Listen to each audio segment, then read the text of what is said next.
Hello everyone, Pete and Grata here from the Purple House at Forth in Tasmania.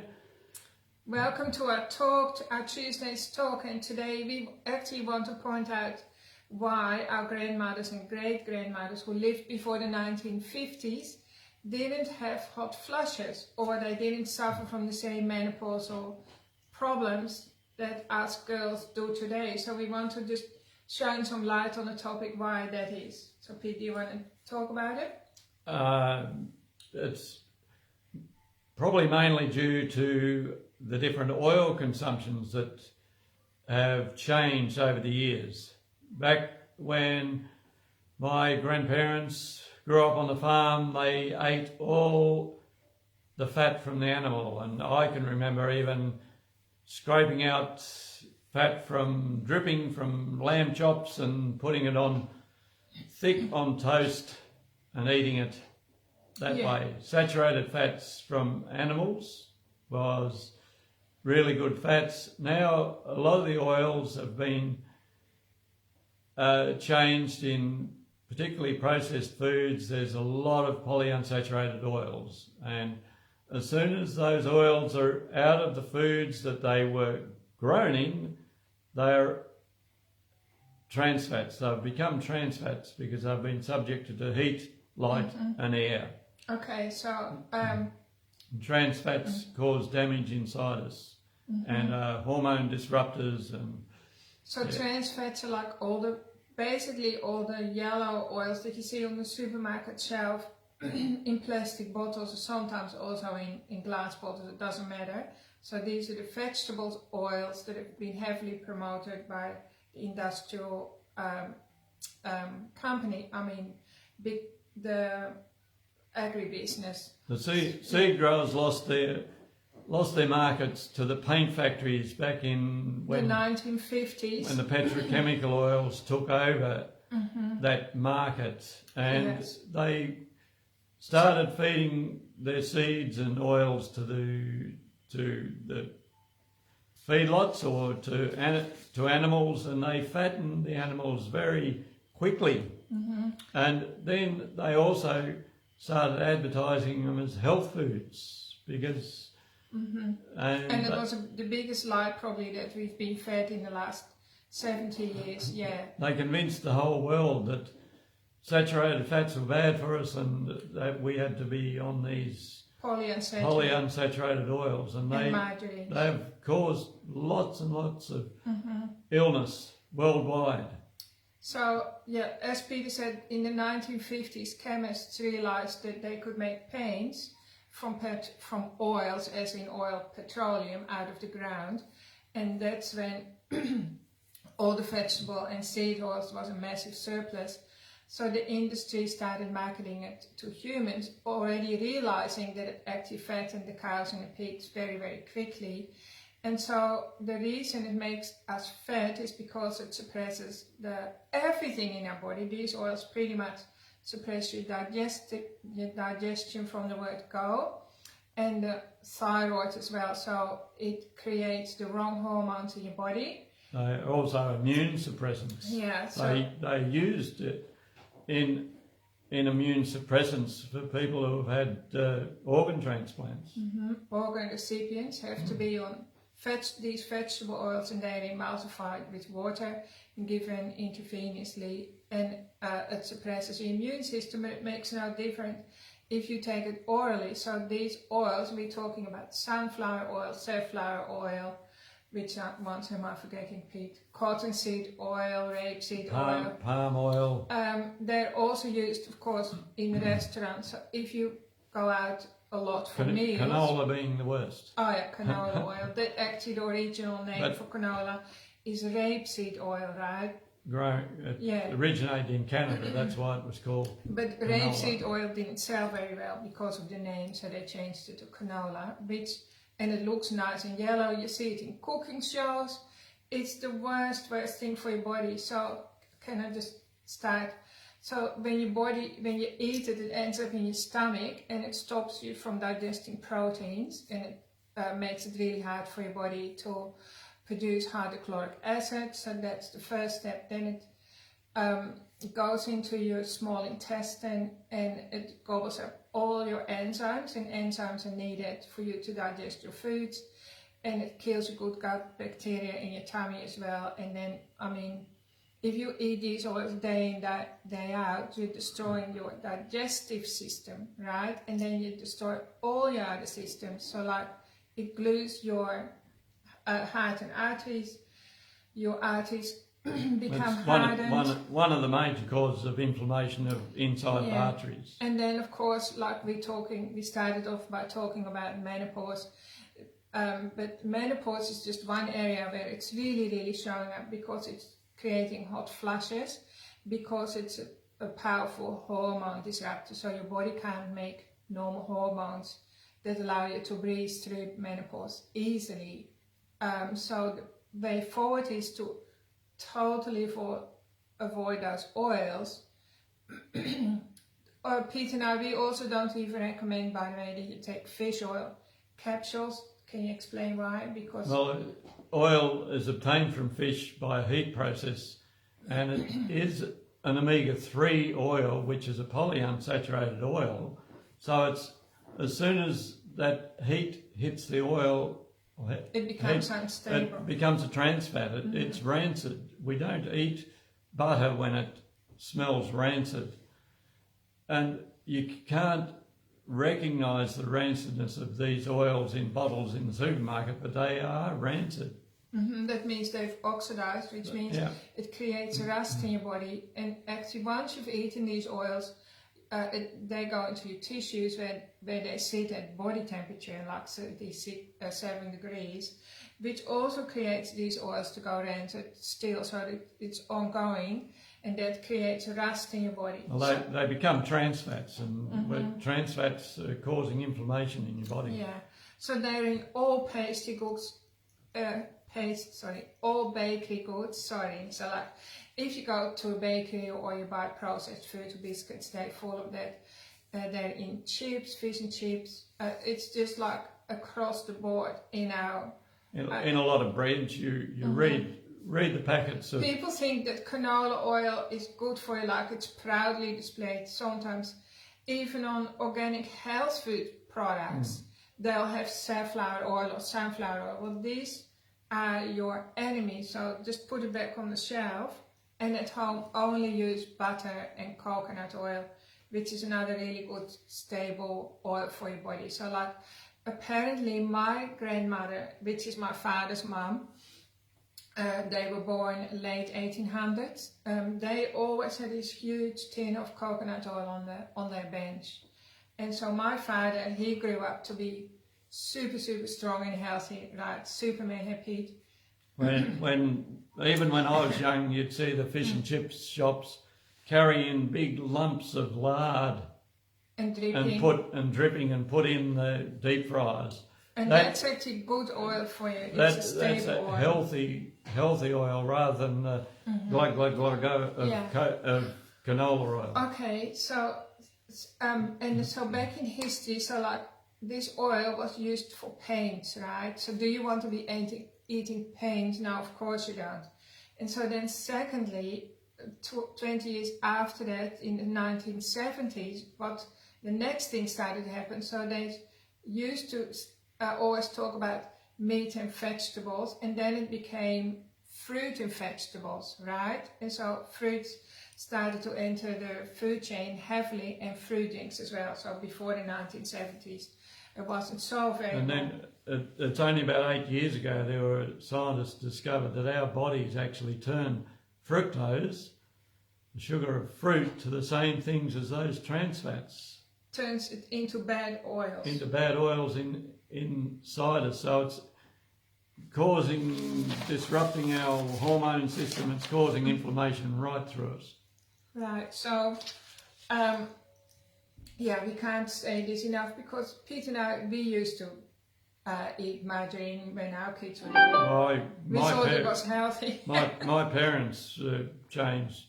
I grew up on a dairy farm. My parents were convinced that the fat of milk was bad. Yeah, and everyone they was changed to margarines. You can see in countries that predominantly use ghee and coconut oil, India and Sri Lanka, they were convinced as well. And you can see at exactly the same time, in the 1950s, that's when cancer and heart disease started climbing. Yeah, people got their pot tummies and obesity because it suppresses the thyroid hormone. And not only that, even if your thyroid is making, adequate hormones, these oils also stop the flow of that hormone right throughout your body. So it's just like the brakes are on everywhere in your body. So I just want to say these seed oils or vegetable oils are actually toxic in themselves because the plants grow the seeds and the seeds are meant to fall back into the ground and create the next crop and so on. So Mother Nature created is always what is more interested in survival of the species. So the seeds or the that these oils are made from have a toxin in them that kills the enzymes. They have an anti-enzymatic factor. Yeah, so that let's say a bird comes along, eats a seed, but the seed is not digested, it comes out the other end undigested, so it gets, because it kills all the enzymes, so the bird poops it out and it ends into the ground again, where it will create another plant. So that's Mother Nature is very happy about that. So our enzymes are also disrupted when we have those seed oils. Yeah. So, okay, so this is the real bad news. So these oils are pretty much, you can't avoid them. So like, especially not if you eat a lot of fast food or even restaurant food. I know pretty much all restaurants buy their canola oil in bulk, and even if you go to a top shelf restaurant, they will still use these oils because otherwise they literally can't make a living if they were to use good oils. Pete? Probably not, no. Because we used to use healthy oils in Alchemy, right? When we had the cafe, gluten-free cafe, and we cooked meals like we do at home, but we never made a profit at Alchemy. Like, we were lucky if we came out even at the end of the year, right? But we saw that was okay for us because we had our clinic attached to us. So the reality is people often don't have the money, or businesses don't have the money to produce healthy food for their customers, but you at home need to make a priority that you only say buy organic butter, ghee, coconut oil. What are some other good oils that we use? Well, you can have animal fats, rendered animal fats as well. They're excellent. If you cook bone broth, and you let it cool off, you have this big layer of animal fat. So you need to warm that up. You scoop that off and then you warm it up and strain it. So then you're left with like clear fat that you can then use for cooking. If you eat meat, if you're vegetarian, you need to use coconut oil. Okay, so the short story is that everyone is enzyme depleted because of what the story we just told you and many other things. But that's the key reason. So everyone needs to supplement. Plus our pancreas does slow down its production when we get a bit older. So I recommend everyone take an enzyme blend with every meal to get the most out of the food they're eating. Now we do have a lot of enzymes at our facilities. Omnizyme and Digestozyme are two of the best ones. enzymes. Which ones? I would say Omnizyme is the best all-round one. If you don't make enough hydrochloric acid. If you have some burping and reflux, the Digestozyme would be the one that you would. But we have beneficial. like enzymes to clean out your arteries, like that's Vespucine. What's the other one? Nattokinase and serrapeptase, synthol, vascuzyme, and inflanorm. So if you have inflammation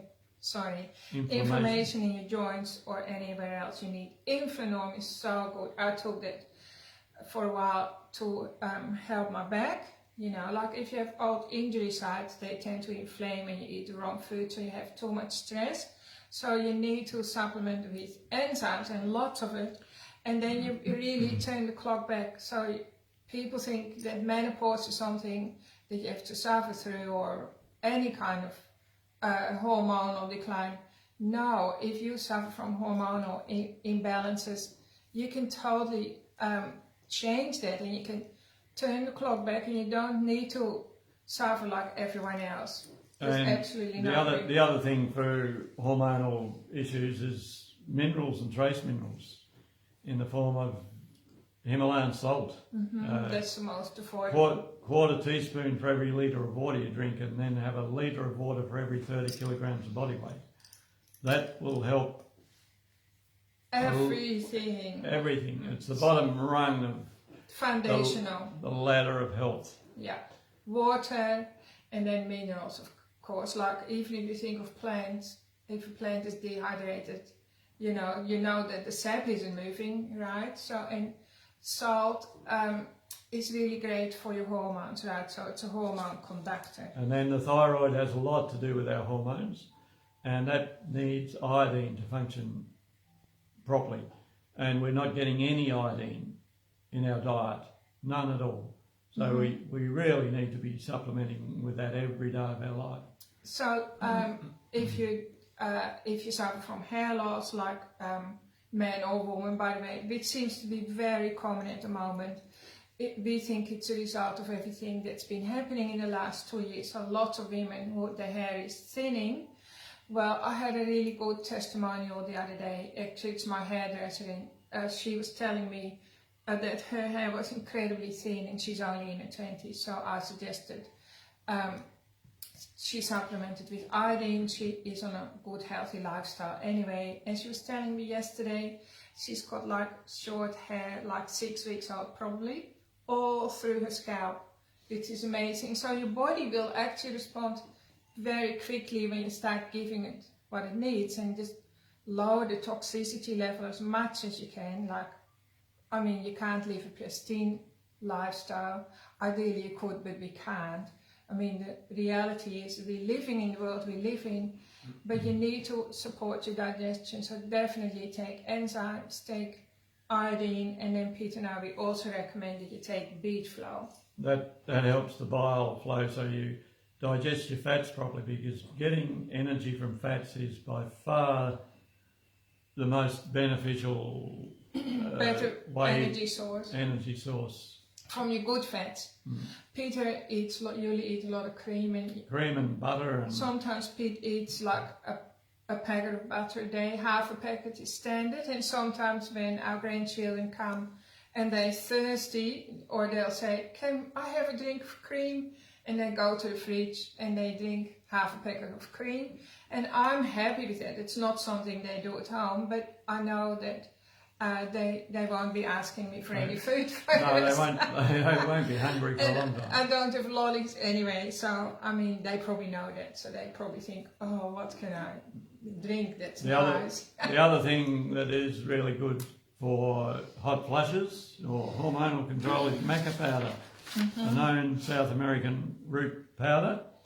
We had a client once who she took it for hot flushes, and it got rid of the hot flushes, but she got her period back again. So it regulated the hormones, so she started menstruating again, and she preferred the hot flushes to having a period, so she stopped taking it. But actually, if you are already, like if you haven't had a period for a few years, and maca powder makes you menstruate again, it just means your body is closing a cycle that wasn't finished. Like, so your body is actually finishing up something, or creating closure. And if you don't create that closure, that means there's unfinished business in your body, which is also draining your energy and setting you up for worse diseases. So like, you also have to use your logical brain. Like, your body is your best friend. It's always recreating a new body, right?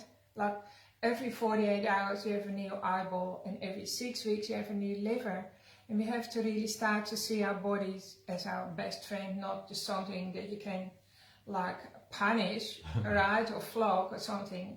Because it's like way more ingenious than the most fancy car. I don't know much about cars, but anyway, you understand what I mean. It's always like every year you have a completely new body, and so if you put better ingredients in it, you become ageless, right? You don't need to suffer with all these Your signs and symptoms. biological age will go backwards. So that's what we're trying to achieve. Well, to be healthy until the day you die, Yeah. that's the... That's so you what, invest in yourself, like especially when you get to our age. So I'm 16, Pete's 64, and then you realize suddenly, well, actually I've worked so hard all my life. Like I invested all my energy into my children or the business or your career or whatever it was, and now is the time for me to enjoy myself. And that's what lots of people my age are already almost signing up for a nursing home. And people think that's normal, but it isn't normal, right? I'm going to say 60 is the new 40. And 40 can be the new 20, because most people when they're in their 20s aren't very healthy. Alright, so that's what we inspire you to do. Do you reckon you're happy with that, Pete? I will. Okay. So thanks everyone for tuning in. If you have any questions, send us an email or a message, or do book yourself in for a treatment, especially if you want to look under the bonnet of your car. You need to book in with Pete, and he does all the testing on your metabolism, and he really finds out all the details of your body, where it's working well and where you're falling apart, and then he can show you the shortcut how to get your car back on the road with all 4 wheels and all 6 cylinders. That's right. So okay, hope you have a really great week. Avoid those oils. Chuck them out of your pantry right now. After you listen to this, just chuck them away. Because look, even if you could use them for weed killers. Well, that's right. I was going to say, if you put your margarine on the garden, nothing is going to eat it. Like birds are not eating it. Mice and rats, nothing will eat it, right? So you shouldn't eat it either. So that's just my parting message. Okay. Thanks everyone for tuning in. Okay. Yep. Bye. Bye.